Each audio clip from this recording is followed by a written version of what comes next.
राम राम जी। देखो आज अपना एक छोटा सा प्यारा सा बगीचा है। देखो घर पे ही है अपना, मतलब जो घेर बोलिया करें वो है भाई अपनी। आप ये पूछा करो भाई भैंस रखो है, बिल्कुल भैंस रखा भाई, वो अपनी अंदर शिफ्ट है क्योंकि बारिश हो रही है। देखो ये अपना छोटा सा बगीचा है, ये यहाँ पेड़ लगे हुए हैं भाई। यहाँ अनार लगे थे भाई, बहुत मोटे मोटे और बिल्कुल लाल है, कति इतनी मोटी हो रही है अनार खा खा।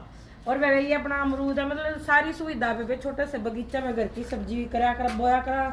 और भाई जिसने भी घर की सब्जी चाहिए भाई, मेथी पालक मूली, और ये अपना छोटा सा पपीता भाई अभी लगाया था, बहुत मतलब बहुत बढ़िया हुआ है। ये पपीता की क्या होती है, वैरायटी वैरायटी। हाँ भाई वैरायटी। तो भाई जिसने, और ये भाई अपना बहुत सुथरा सा पेड़ है, ये क्या कहा है बताओ का पेड़, बताओ का। तो भाई देखो बहुत मतलब छोटा सा बगीचा, सारी सुविधा इसमें उपलब्ध है। जिसने भाई घर की सब्जी खानी है जल्दी जल्दी दवा क्लॉथ हाउस से संपर्क करो। सारी माना ने राम राम।